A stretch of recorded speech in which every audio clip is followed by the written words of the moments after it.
Serious people of Reddit, what is the one thing that was so disturbing and gruesome you saw in your life that still disturbs you deeply to this day? Watched a shotgun suicide in 2nd grade. Guy had a domestic dispute with his wife and the cops had him blocked in front of our house. Keep in mind, this was in the late 80s before tasers and beep anyway. Dude jumped out of the car and hit himself in the chest with a claw hammer thinking that would do the trick.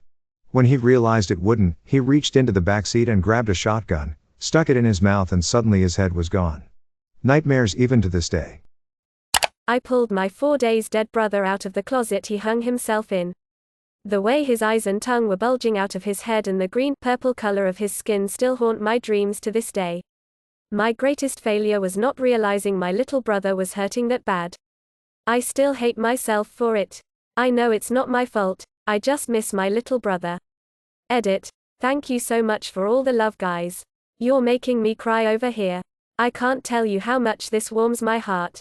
For those having a hard time, please know that you are worth it. You deserve living and to be happy. I miss my brother with my entire being. There is someone out there who loves you just as much. Edit 2. Guys, the pain you have lifted from my heart is immense. Thank you all so much for being here for me. I've had a really hard time lately. I can't tell you how awesome you all are. I went to bed a bit after posting this, so I'm sorry if I don't get to all the responses. If I can inspire anybody with this memory, I hope it inspires you to spend more time with your brothers and sisters. Thank you all so much. My stepmom murdered my father in front of me on Christmas, with a .22 to the back of his head. I miss him every day and it's been 19 years this December. I'm a funeral director and I've got 2 cases I think about a lot. The first was a Russian man who shot himself. He into the yard in a poncho, sat on a chair and shot himself in the heart. Russians always do open caskets, so he was preserving his face, but he didn't realize I need an intact heart to embalm, but that's not what sticks with me. When we unwrapped him, he had a big fat smile plastered on his face. It was like staring into the void and the void smiling calmly back at you. He was completely at ease with his decision. The second is who I affectionately refer to as River Man. He had been there for 2 weeks. The smell was indescribable. He was falling apart. Blue, green and black. You can't just convince yourself everything's fine.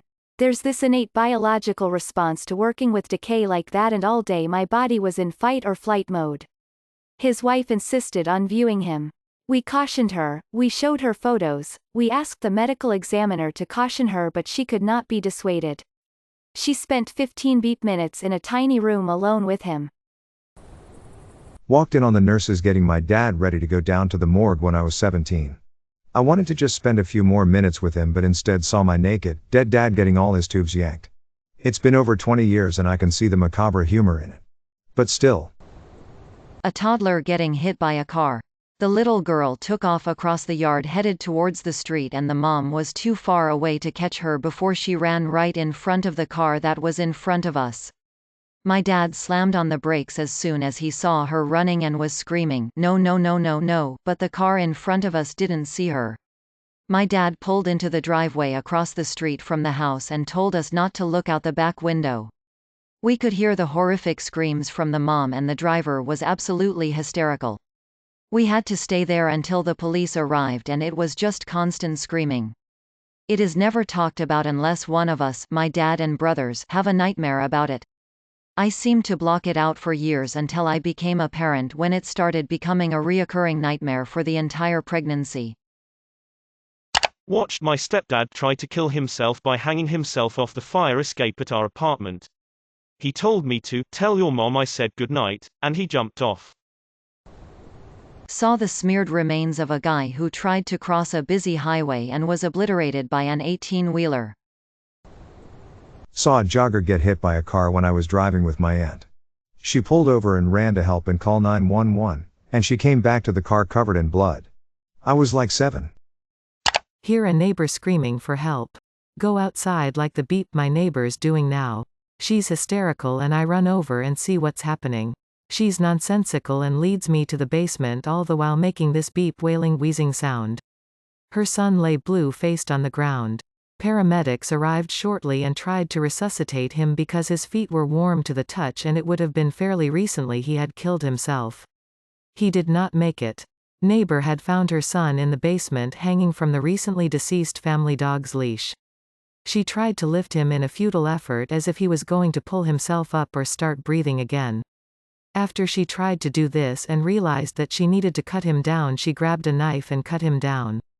As she cut him down, she couldn't brace his dead weight and he smashed his head on the way down, and she was very concerned by this. It wasn't the young man's face or circumstances of the death, it was that beep noise that woman made going down the stairs. Still hear that beep sometimes.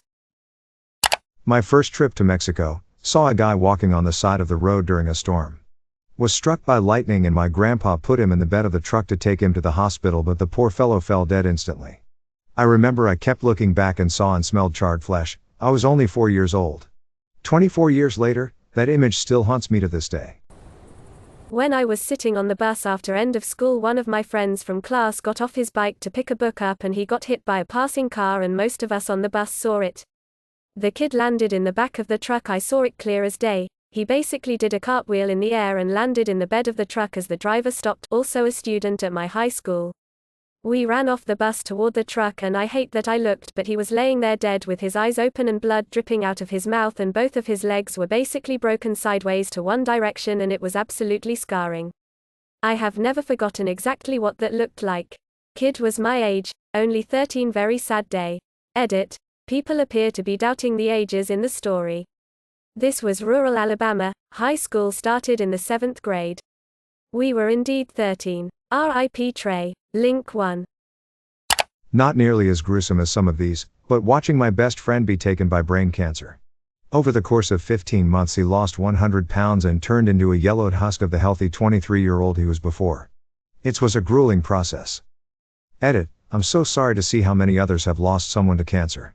At the same time, I'm thankful for the chance to bring a little bit of attention to brain cancer awareness. When my ex-long-distance girlfriend cut her own neck on video call with me watching with a razor blade. There was nothing I could do but watch and beg her to stop. She had a bad case of schizophrenia, so it was really bad. When I was 15, my 13-years-old best friend shot himself in the head. I was the first person to find him. Still have nightmares, and I'm 30 now. Edit. Thanks for all the condolences. I've never really talked about it, so it's been kind of therapeutic to respond to some comments. Although now I can't sleep. R.I.P. CB. Used to work in journalism. 2 bad car wrecks come to mind. One was a head-on highway crash involving a van with 8 people in it. They were all trapped when the van caught fire and burned to death. Got there as the bodies were being removed. Didn't see much but the smell. Second was a motorcycle crash. Motorcyclist took a sharp curve at 50 miles per hour and ended up impaled in a chain-link fence. I saw someone's leg degloved. It was beep. I was walking to school and someone bailed on their motorbike without proper protection on the road I walked to school in. My friend at work falling out of a 30-foot tower, landed head first, and died in my arms. I was covered in his blood and had a massive mental breakdown after that. Second would be the sight of my own fingers after being degloved at the same factory. Nothing but bone left on my ring and middle fingers up to the first knuckle. Room full of cats and kittens, some of them very tiny and newborn, with their throats all slit. Worked in animal control and went to location of a very well-known animal hoarder who was barred from owning animals due to prior abuse. Basically, she starved 6 dogs to death, got the call that she was hoarding animals again, went to location and the woman was sitting on her porch. When asked about the cats, she looks us straight in the eye and says, "I ain't got no cats, you can go look yourself, ETA. We did get 2 live puppies, a pregnant cat and 4 cockatiels from the location, so there's that happy note." My friend heard from his roommate that he thought their apartment was getting robbed.